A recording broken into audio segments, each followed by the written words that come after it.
ઈસવીસન 1631 માં રામાયણની રચના થઈ. ચૈત્ર માસ છે, ત્રેતા યુગ, અને અભિજીત મુહૂર્ત જે દિવસે ભગવાન રામનો પ્રાદુર્ભાવ થયો એ જ દિવસે આ રામચરિતમાનસનો પ્રાદુર્ભાવ થયો. અને ક્યારે પૂરી કરી એવું નથી લખ્યું, પણ અહીંયા એક ખુલાસો કર્યો છે કે આ ગ્રંથને લખતા સમય કેટલો થયેલો? 2 વર્ષ 7 મહિના અને 26 દિવસ. આખું રામાયણ તુલસીદાસજીએ લખ્યું તો કેટલો સમય લાગેલો? 2 વર્ષ 7 મહિના અને 26 દિવસ. હવે આવતીકાલે હું પૂછું તો ખબર પડે ને, યાદ રહી ને? આપણે ગઈકાલે જોયું હતું કે રામાયણની રચના કોણે કરી? કાલે મેં તમને કીધું હતું કે પહેલી વહેલી રામચરિતમાનસની રચના કરી ભગવાન ભોળાનાથે, અને માં ભવાનીને સંભળાવ્યું. તો આ ગ્રંથનું રચના કરી અને રામચરિતમાનસ એવું નામ આપ્યું. અને ત્યારબાદ આ વંદના કરતા કરતા તુલસીદાસજી મહારાજ મને તમને એમ કહે છે, પણ બધાને આ મહિમા સમજાતો. રામકથા સાંભળવાથી શું મળે વાલા? મહારાજ તમારા જીવનના થાકને જો કોઈ દૂર કરતું હોય તો એ છે કથા. કથાનું ઊંધું કરો તો શું થાય? મહારાજ તમારા જીવનના ભવભવના થાકને દૂર કરવો હોય એ વ્યક્તિએ રોજ કથામાં આવવું અને કથામાં બેસવું. આપણે તો કથામાં બેસી દઈએ, પણ પછી કથા આપણામાં બેસવી. ઘણા બેઠા હોય કથામાં, પણ એનામાં પછી કથા બેસે. સમજાય છે? તો બહુ સરસ મજાની વાત કરી બાબા તુલસીદાસજી મહારાજે કે પ્રયાગરાજ જ્યાં ત્રિવેણી ઘાટ છે, ગંગા, યમુના અને સરસ્વતી, ત્યાં એક સંત રહે છે. 1631 ની સાલમાં આ રામાયણની રચના કરી. એમ વાત કરી 2 વર્ષ 7 મહિના અને 26 દિવસમાં રામાયણ પૂરું કર્યું, એ પણ વાત કરી. અને ત્યારબાદ આ પ્રયાગરાજથી કથાનો આરંભ કર્યો છે કે પ્રયાગરાજ નામની ધરતી, જેનું આજનું નામ આપણે કહીએ છીએ અલ્હાબાદ, પણ હવે તો પાછું યોગી સરકારની દયાથી પ્રયાગરાજ થઈ ગયું. અલ્હાબાદ ને ઇલાહાબાદ ને અત્યારે આપણને આપણા મૂળથી દૂર કરવામાં આવે છે. યાદ રાખજો વાલા, આપણા સનાતન ધર્મ આપણો છે ઈ આપણે ભૂલી જવાનું. આપણે બધા મૂળ સનાતની છીએ, ઈ ક્યારે જીવનમાંથી વિસરાવવું જોઈએ નહીં. તો આ બાજુ ત્યાં ભરદ્વાજ નામના એક સંત રહે છે. ભરદ્વાજ મુનિ બસહી પ્રયાગા તિનહી રામ પદ અતિ અનુરાગા. ભરદ્વાજ નામના એક સંત રહે છે. એક વખતની ઘટના બતાવી. એક વખત કુંભ મેળો ભરાયેલો, અને કુંભ મેળો ક્યારે ભરાય કે માઘ મકરગત રવિ જબ હોઈ તીરથ પતિ આવા સબ તોઈ. એક વખતનો સમય છે. ભરદ્વાજ મુનિનો આશ્રમ છે, અને ત્યાં માઘ મહિનામાં સૂર્ય જ્યારે મકર રાશિમાં આવે ત્યારે મહાકુંભ ભરાય. એવા કુંભ મેળાની ઘટના બતાવી. અને બધા એ પ્રયાગરાજમાં ભેગા થયા છે કે એક માસ અહીંયા રહીશું, કલ્પવાસ કરશું, અને માધવની પૂજા કરીશું, ત્રિવેણીમાં સ્નાન કરીશું. અનેક અનેક સંતો આજ એ પ્રયાગરાજની અંદર આવ્યા છે. 4 સ્થાનો એવા છે કે જ્યાં કુંભના મેળા ભરાય છે. આમાંથી કોઈને ખબર છે કયા સ્થાનમાં કુંભ મેળા ભરાય છે? 4 કોને ખબર છે? કયા 4 સ્થાનો? હરિદ્વાર, પછી બીજું પ્રયાગરાજ, ત્રીજું ઉજ્જૈન, ચોથું, વાહ, એકવાર જોરદાર તાળીઓથી બજાવો. આવા આપણે હિન્દુ છીએ વાલા, આપણને કમસે કમ ખબર હોવી. નારાયણભાઈ, આ બધા શ્રોતાઓ ડાયા અને ડમરા, આ બધા તમારી ઉપર ખરેખર ભગવાનની દયા છે. તો 4 જગ્યાએ કુંભ મેળા, નાસિક, ઉજ્જૈન, હરિદ્વાર અને પ્રયાગરાજ. તો એ પ્રયાગરાજ, અને ત્યાં અનેક ઋષિઓ બધા પ્રયાગમાં આવ્યા છે. મહિના સુધી કલ્પવાસ કર્યો. અને ત્યારબાદ જાગબલિક નામના એક યાજ્ઞવલ્ક નામના મુનિ હતા. અને આજ આ યાજ્ઞવલ્ક મુનિ એટલે કોણ? કે જે વૈશંપાયન ઋષિના શિષ્ય છે, અને જેને ભગવાન સૂર્યનારાયણ પાસેથી વિદ્યા ગ્રહણ કરી છે. પરમ વિવેકી છે, જ્ઞાની છે. અને આજ બધાય આ કુંભનો મેળો પૂરો થયો અને બધાય પોતપોતાના ઘર તરફ જવા લાગ્યા. એવામાં યાજ્ઞવલ્ક મુનિ, એટલે આજ ભરદ્વાજ મુનિએ યાજ્ઞવલ્કના પગ પકડ્યા છે કે બાપજી, મારા મનમાં એક પ્રશ્ન છે. શું પ્રશ્ન છે? કે રામ કવન મુનિ પૂછે હું તો મારા મનમાં એક સંશય છે કે પ્રભુ રામ એ કોણ છે? રામ તત્વ શું છે એ હું તમારી પાસે સમજવા ઈચ્છા ધરાવું છું. આ રામ કોણ છે? અને આમ કહેતા કહેતા ભરદ્વાજ કહેવા લાગ્યા કે મહારાજ, એક રામની મને ખબર છે. કોણ? કે એક રામ અવધેશ કુમારા. શું કીધું? આમ કહેતા કહેતા કે એક રામને હું ઓળખું છું. એક રામ અવધેશ કુમારા, તિનકર ચરિત વિદિત સંસારા, નારી વિરહ દુઃખ લયવું અપારા, ભયવું રોષ રનુ રાવણ મારા. ભરદ્વાજ બોલ્યા કે રામ કોણ છે એ હું તમારી પાસે જાણવા માંગુ છું, અને એક રામને હું ઓળખું છું. તો શું હું જે ઓળખું છું એ અને આ રામ એ બંને અલગ અલગ કે એક જ છે? હવે ધ્યાન આપજો. ભરદ્વાજ કહેવા લાગ્યા કે હે મહારાજ, એક રામ અવધેશ કુમારા, દશરથ રાજાના દીકરા જે રામ આ ધરતી ઉપર આવ્યા, વિશ્વામિત્ર બાપજી એને લઈ ગયા, જનકપુરમાં ગયા અને સીતા સાથે તેના વિવાહ થયા. તો આ રામ હું જેને ઓળખું છું એ આ રામ એ જ છે. રામ કોણ છે? મને રામની કથા, હકીકતમાં ખરેખર આ ભરદ્વાજ મુનિને રામ કથા સાંભળવી છે, પણ એને ચતુરાઈ વાપરી. ડાયરેક્ટ એમ ન કીધું કે મને રામ કથા સંભળાવો. આમ કહેતા કહેતા યાજ્ઞવલ્ક મુનિ પ્રસન્ન થયા કે ભરદ્વાજ, મને ખબર છે કે હકીકતમાં તો તમારે રામ કથા સાંભળવી છે, પણ તમે મને પૂછ્યું છે તો સાંભળો, હું તમને રામની કથા સંભળાવું. રામ કોણ છે એનો હું તમને જવાબ આપું. અને યાજ્ઞવલ્ક મહારાજ કથાનો આરંભ કરતા કરતા એમ બોલ્યા, બે ચોપાઈની અંદર રામ કથાનું મહત્વ બતાવ્યું કે રામ કથા સાંભળવાથી શું થાય. ધ્યાન આપજો. રામ ભગવાન કોણ છે એની ઓળખાણ આપે છે. યાજ્ઞવલ્ક મહારાજ બોલ્યા અને ભરદ્વાજને કહે છે, શું કહે છે? કે રામ કથા શશિ કિરણ સમાના, રામ કથા શશિ કિરણ સમાના, રામ કથા શશિ કિરણ સમાના, રામ કથા શશિ કિરણ સમાના, સંત ચકોર કરહી દેહી પારા, સંત ચકોર કરહી દેહી પારા, મહામોહ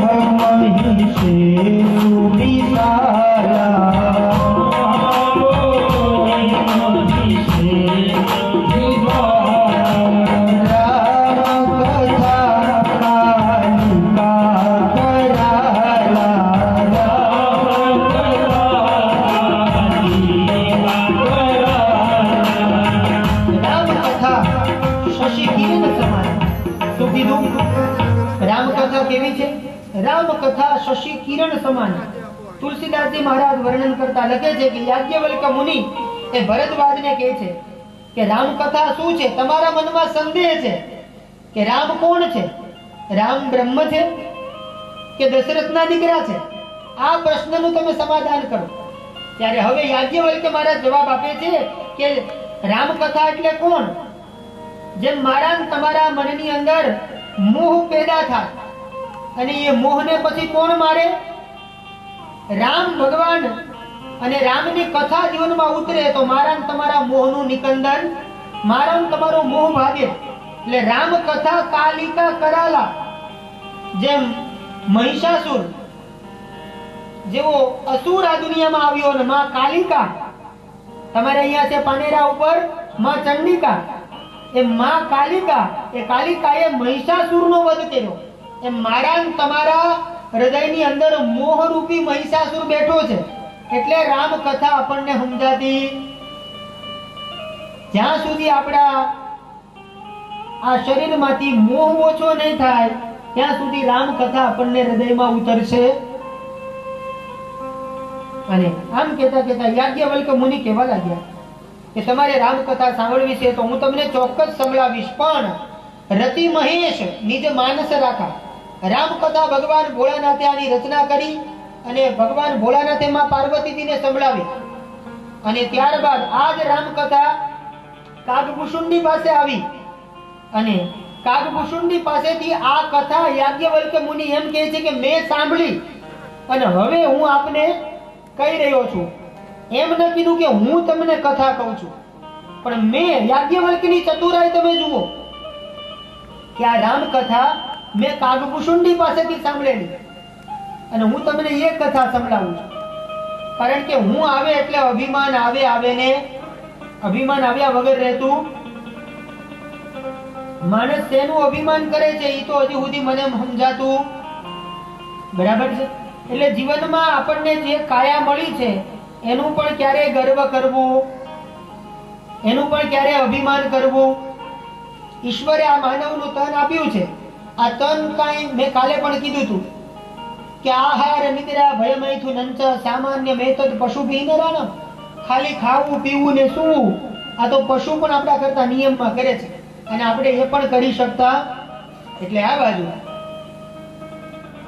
શક્ય હોય તો જીવનમાં ક્યારે અહંકાર કરવો.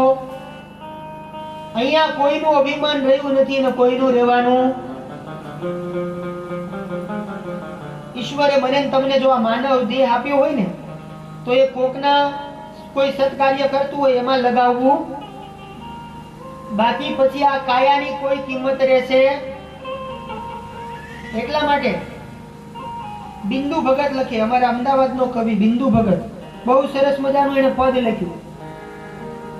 2 લીટી આપણે ગાતા જઈએ ને આગળ વધીએ. તો બિંદુ ભગત કહે છે, શું કહે છે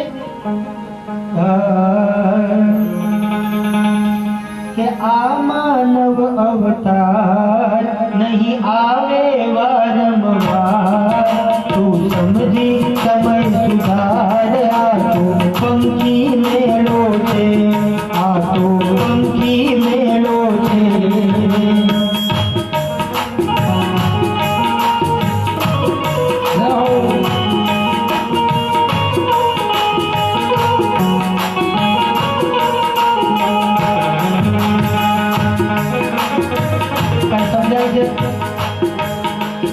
આ માનવ અવતાર નહીં આવે વારંવાર, તું સમજી સમય સુધાર. આ તો પંખી મેળો છે, આ તો પંખી મેળો છે.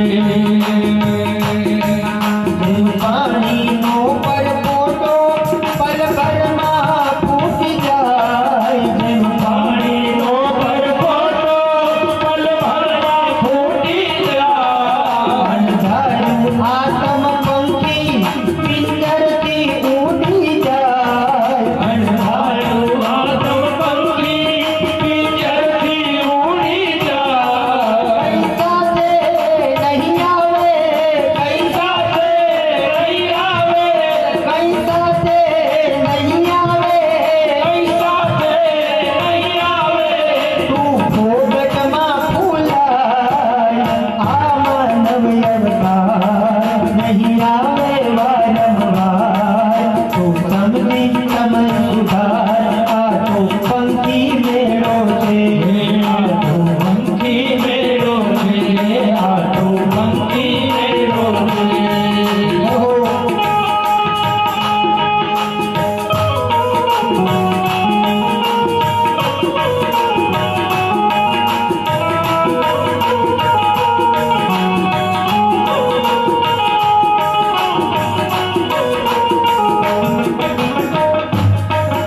તમારા આયુષ્યનું કાંઈ નક્કી નથી. જેમ પાણીનો પરપોટો પલભરમાં ફૂટી જાય એમ આપણું પણ કાંઈ નક્કી. એટલે તમને બધાને આવડે એટલા માટે હું 2 વાર ગાય, પણ ગાતા જાઓ અને સાથે જોડાવ તો તમને મજા આવશે. દુનિયા તો દુઃખનો દરિયો સૌ એમાં ડૂબી જાય, દુનિયા તો દુઃખનો દરિયો સૌ એમાં ડૂબી જાય. દુનિયા તો દુઃખનો દરિયો સૌ એમાં ડૂબી જાય, દુનિયા તો દુઃખનો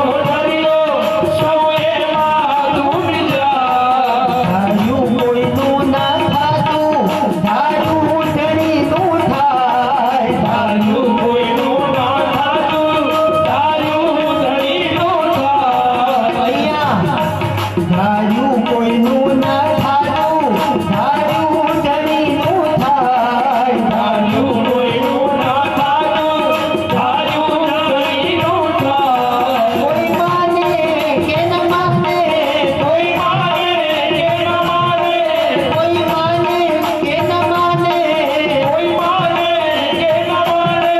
સત્સંગે લેવું જાય આ માનવ અવતાર, નહીં આવે વારંવાર. તું સમજી સમય સુધાર, આ તો પંખી મેલો છે, આ તો પંખી મેલો છે.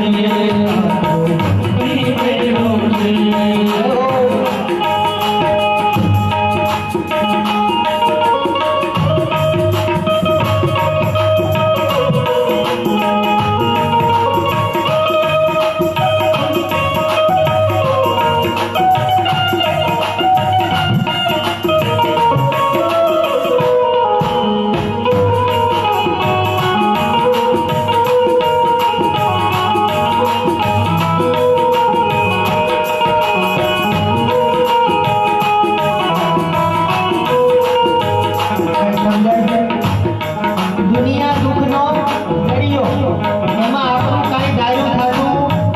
એટલા માટે થોડી કહે છે ધાર્યું ધણીનું. તમારે તમારું ધાર્યું કરાવવું હોય ને તો એના માટે શું કરવાનું? બે હાથ ઊંચા કરવાના. ડાબો હાથ ભગવાને કોને આપ્યો? ડાબો. તમને કોઈને નથી આપ્યો ડાબો હાથ. આમ ઊંચો કરો. તમારે તમારા કામ કરાવવા હોય તો, તમારે એક પણ પ્રકારના કામ ન થતા હોય એને શીખવાડું છું. અહીંયા આજે માંગી લો ડાબો હાથ અને પછી જમણો હાથ અને પછી તાળી પાડી અને અહીંયા ગાંઠો ને તો તમારા કામ મારા રામજી સરળતાથી પાર પાડે. ભવની ફૂલવણી ભારી તું ભટકે ગામો ગામ. ભવની ફૂલવણી ભારી તું ભટકે ગામો ગામ. કાંઈ સમજાણું? આપણે કામ ન થાય એટલે આપણે ગામે ગામ ભટકીએ ને. એક વખત જે પલસાણામાં આવે ને રામકથામાં, એને ક્યાંય ભટકવાની જરૂર. તમારે ક્યાંય ભટકવું ન પડે, લટકવું ન પડે અને તમારું ગાડું ક્યાંય અટકે નહીં.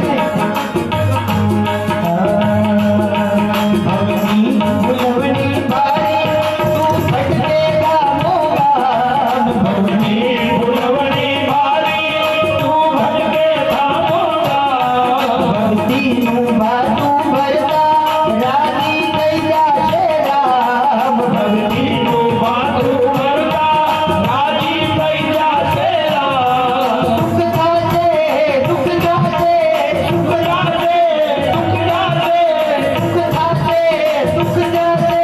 સુખ જાશે, દુઃખ જાશે. બિંદુ સમજાવે તાર આ માનવ અવતાર, નહીં આવે વારંવાર. તું સમજી સમય સુધાર, આ તો પંખી મેળો છે, આ તો પંખી મેળો છે, આ તો પંખી મેળો છે, આ તો પંખી મેળો છે, પંખી મેળો છે, આ તો પંખી મેળો છે. ધાર્યું કોઈનું ન થાતું, ધાર્યું ધણીનું થાય. તમે કહેતા હો તો બીજી એક લીટી ગાઓ, વાંધો નહીં ને. ના ગજરે કી ગાન, ના મોતીઓ કી. ઈ કેવું ગાવા મળ્યા બોલો? ઈ બધાને આવડે. આમાં કોઈનો અવાજ ન આવ્યો. આ એના રાગમાં છે. હું તો ખાલી એટલું શીખવાડું છું. સમજાય છે? બિંદુ ભગત બહુ સરસ મજાનું પદ છે વાલા. આના ઉપર જેટલું બોલવું એટલું બોલી શકાય. ભવની ભૂલવણી ભારી તું ભટકે ગામો ગામ. એટલા માટે મેં તમને હાથ ઊંચા કરાવડાવ્યા. એક વખત ઊંચા હાથ કરીને ગાવામાં આવે તો 100% રામજી તમારા બધા કામ પાર પાડે અને તો અહીંયા તુલસીદાસજી મહારાજ લખે છે, ભરદ્વાજ મુનિએ પ્રશ્ન કર્યો ને હવે યાજ્ઞવલ્ક મુનિ રામકથા તરફ લઈ જાય છે અને યાજ્ઞવલ્ક શું કહે છે કે સાંભળો, એક બાર ત્રેતા યુગ માહી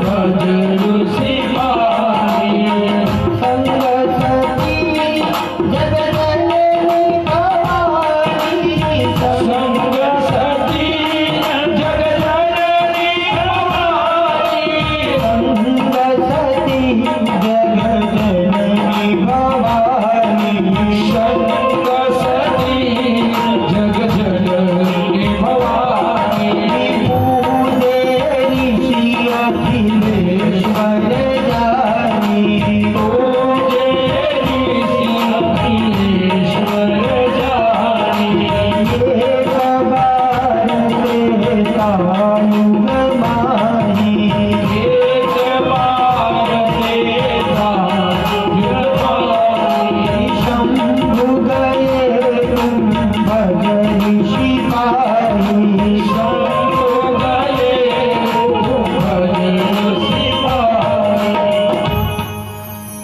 એક વખતનો સમય છે.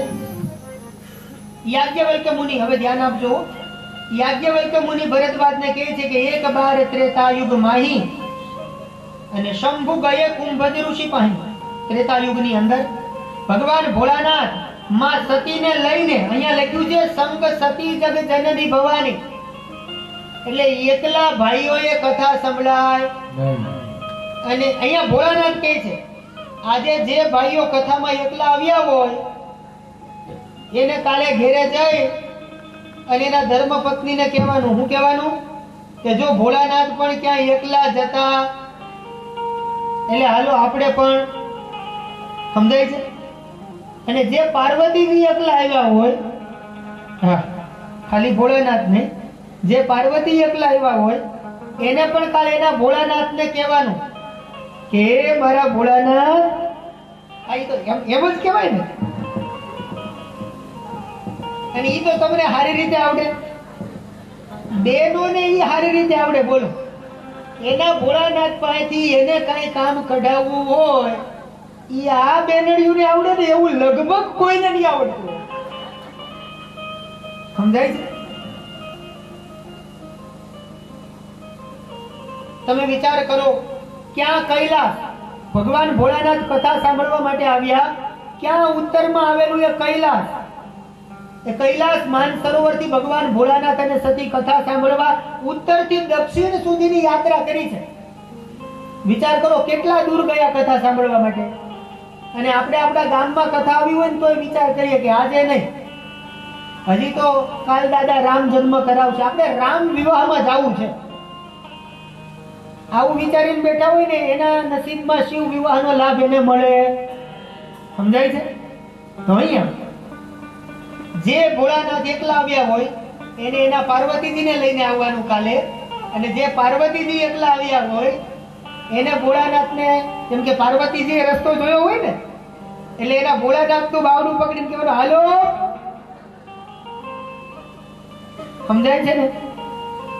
તો અહીંયા ભગવાન શિવ અને માં શિવા ભવાની એ ઉત્તરથી દક્ષિણ સુધી અગસ્ત્ય મુનિના આશ્રમમાં આવ્યા છે. અને આવી અને જ્યાં શિવ અને માં ભવાનીને જોયા તો આજ એ અગસ્ત્ય મુનિ રાજી થયા. અને શંકરજીની, જ્યાં શંકર જેવા શ્રોતા મળતા હોય, વિચાર કરો તમે, આ ઋષિ કેટલા ભાગ્યશાળી કે એને આવા શ્રોતા મળ્યા. અને આવ્યા એટલે અગસ્ત્ય મુનિએ એ માં શિવ અને ભવાની બંનેની પહેલા પૂજા કરી છે કે હું ભાગ્યશાળી છું કે તમારા જેમણે રામકથાની રચના કરી છે, રામકથાના વક્તા પણ શિવ અને રામકથાના શ્રોતા પણ શિવ. સંભળાય છે? કઈ સમજાયું? ભગવાન ભોળાનાથને રામ બહુ વાલા છે, એટલે ઈ રામના નામ વગર કે રામ કથા વગર રહી શકે. એટલે ભગવાન શિવ અને માં ભવાની એ રામકથા સાંભળવા માટે, સતી પાર્વતીજી એ રામકથા સાંભળવા માટે આવ્યા છે. અને આ બાજુ જ્યાં વક્તાએ શિવ અને સતી બંનેની પૂજા કરીને આદર આપ્યો વક્તાએ શ્રોતાને, તો શિવજી તો પ્રસન્ન થયા કે જો આ વક્તા કેટલા સરળ છે, વક્તા કેટલા સહજ છે, એ બધા શ્રોતાઓને આદર ભાવ આપે છે. પણ સતીએ આનો ગલત અર્થ લીધો કે જો હજી અમે આવ્યા ત્યાં અમને હાથ જોડે છે તો આ હું રામકથા કરશે. ઘણા ઘણા આવા ભાવથી આવતા હોય, સમજાય છે? પણ અહીંયા તુલસીદાસજી મહારાજ વર્ણન કરતા લખે છે કે આ અગસ્ત્ય એનો જન્મ જ ગળામાંથી થયો છે, તો આ શું રામકથા સંભળાવશે? આવો અર્થ તેનો છે. અને ભોળાનાથે તો આખી રામકથા સાંભળી, આખી અગસ્ત્ય મુનિએ રામકથા સંભળાવી, સુની મહેશ પરમ સુખ માની. પણ તુલસીદાસજી મહારાજ કહે છે કે રામકથા પૂરી થઈ, સતીએ રામકથા સાંભળી નહીં, એનું ધ્યાન રામકથામાં છે. શિવજીએ કથા સાંભળી અને ત્યારબાદ શિવજીએ કહ્યું કે બોલો મહારાજ, તમને શું દક્ષિણા આપું? કોઈની પાસે એમને કથા સંભળાય, કથા સાંભળ્યા પછી કઈ ને કઈ આપણે ધરાવવું. હું નથી કેતો, રામાયણ કહે છે હો. પછી આનો ગલત અર્થ લેતા આમાં લખ્યું છે કે ઋષિ પૂછા હરે ભગતિ સુહાઈ. જ્યારે પૂછ્યું કે બોલો બાબા તમને શું આપું, ત્યારે અગસ્ત્ય ઋષિને તો કઈ જોતું નહોતું. એને કીધું કે મહારાજ મને ભક્તિનું વરદાન આપો. શંકરજી એને ભક્તિનું વરદાન આપી. અને ત્યારબાદ હવે તુલસીદાસજી મહારાજની ચતુરાઈ તમે જુઓ. અને બાબાજી કહે છે કે બરાબર ભગવાન શિવ અને માં ભવાની સતી કથા સાંભળીને જાય છે. શિવે જ કથા સાંભળી છે, સતીએ તો કથા સાંભળી. એટલે અહીંયા લખ્યું કે મુનિસન બિદા માંગી ત્રિપુરારી ચલે ભવન સંગ દક્ષ કુમારી. હવે સતીને આદર ના આપ્યો, પહેલા સતીને આદર આપ્યો કે આ શિવના અર્ધાંગીની છે, સારા વિશેષણો લગાડ્યા.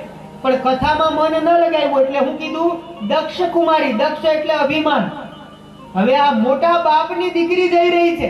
તુલસીદાસજી મહારાજે તરત જ સંબોધન બદલી નાખ્યું કે ચલે ભવન સંગ દક્ષ કુમારી. અને બરાબર એ જ સમયે તેહી અવસર ભંજન મહી ભારા હરિ રઘુવંશ લીન અવતારા. આ એ વખતની કથા છે કે જ્યાં રામ કથા ભગવાન શિવ અને સતી સાંભળીને જતા હતા.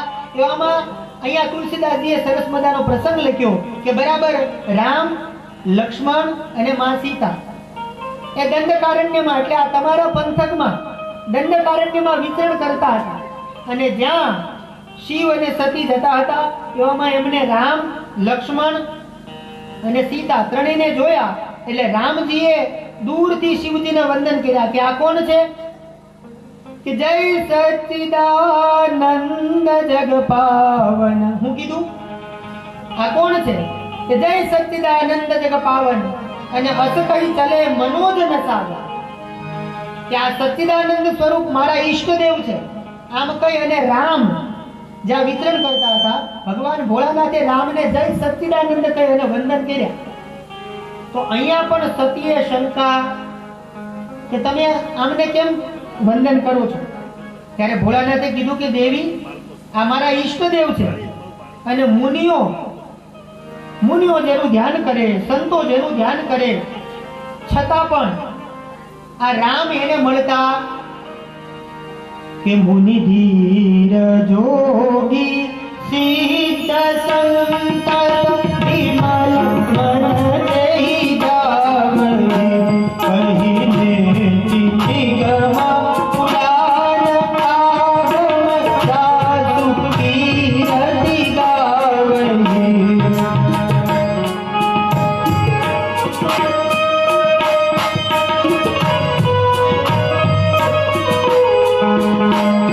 ભોળાનાથ કહે છે પાર્વતીને, શું કહે છે?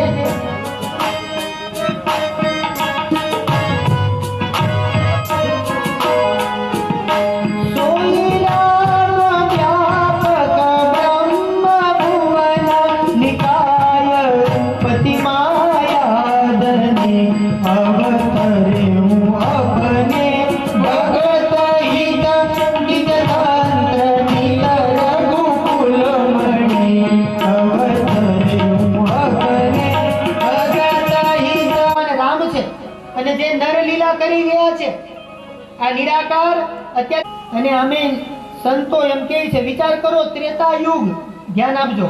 ભગવાન ભોળાનાથ મનાવે અને સતી નથી માનતા. સતી એટલે ભોળાનાથના અર્ધાંગીની. ભગવાન ભોળાનાથ મનાવે અને સતી નો માનતા હોય તો આપણા ઘરવાળા આપણું નો માને તો આપણે અફસોસ કરવો. કઈ સમજાણું? ત્રણ જણાને મનાવવા બહુ કઠિન છે. સાહિત્યકારો કહે છે ત્રણ જણાને મનાવવા બહુ કઠિન છે. કોણ? તો કે પત્ની, પાડોશી અને પિતરાય. કોણ કોણ? પત્ની, પાડોશી અને પિતરાય. આ આખું જગત તમને વંદન કરતું હોય, પણ આપણા સગાવાલા હોય ને ઈ એમ વિચારે કે આનામાં બધા હું ભાળી ગયા છે ઈ જ નથી સમજાતું. સમજાય છે? શબ્દ બહુ મજાનો છે. સગા અને વાલા.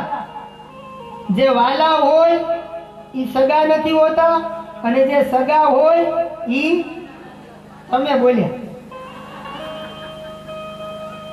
સમજાય છે? એટલે આ ત્રણને બહુ ક્યારે સમજાવવા? કોણ કોણ? પછી અહીંયા ભગવાન ભોળાનાથ સમજાવે છતાંય સતી નો માનતા હોય તો આપણે બહુ મહેનત કરવી. તમે પત્નીને કાંઈ પણ કહો ને એટલે એમ કે આ બધો ઉપદેશ છે ને બહાર, અહીંયા ઘરમાં કશું. સમજાય છે? પછી પાડોશી આખું ગામ યાદ કરતું હોય. સમજાય છે? અહીંની વાત નથી કરતો, તમારા પલસાણામાં તો સારું છે. હું તો અમારા અમદાવાદની વાત કરું છું. અમારે અમદાવાદમાં તમે આમ સિટી પાર જાઓ ને, નદીની પાર, તો એના બાજુમાં કોણ રહ્યું ને ઈ એને ખબર ન હોય. બોલો, એટલો બધો એને પ્રેમ એના પાડોશી પ્રત્યે. એમ હું કહેવાય એમ માંગુ છું, તમે સમજો. આપણે પૂછીએ ક્યારેક, એડ્રેસ પૂછીએ ને કે આ ફલાણા ભાઈનું ઘર છે, અમને નથી ખબર. એવું મોઢું ચડાવીને જવાબ આપે, આપણને એમ થાય હવારમાં આ જ પડ્યું. સમજાય છે? એટલે આ ત્રણને બહુ મનાવવા અને એમાં બહુ મહેનત કરવી. તો અહીંયા શિવજી મનાવે છે પણ સતી માનતા નથી. આ બાજુ પછી છેલ્લે હું તમને સંક્ષેપમાં કહું છું, આપણે શિવ વિવાહ સુધી. તો અહીંયા ભગવાન શિવ મનાવે છતાંય સતી માનતા નથી. ત્યારે શંકરજી એમ કીધું કે જો તમારે એવું હોય તો તમે પરીક્ષા કરો કે આ રામ ભગવાન છે. તમને એમ હોય કે આ બ્રહ્મ નથી તો તમે પરીક્ષા કરો. પણ દેવી એટલું યાદ રાખજો કે વિવેકપૂર્ણ પરીક્ષા કરજો.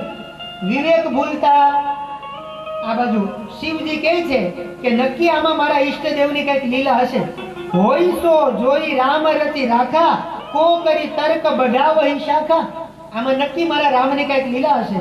અને આ બાજુ હું તમને સંક્ષેપમાં કહું છું, સતી આવે છે પરીક્ષા કરવાના ભાવથી, પણ સતી મનમાં વિચાર કરે છે જ્યાં રામ અને લક્ષ્મણ ચાલતા હતા, સીતાને ગોતતા હતા, રામ હે સીતે કરતા હતા. રામ બધાને પૂછે છે, હે હરણાવો, તમારી જેવી આંખો છે એવી જ મારી સીતાની આંખો એવી જ હતી. તમે ક્યાંય મારી સીતાને જોઈ છે? ભગવાન આવી લીલા કરે છે.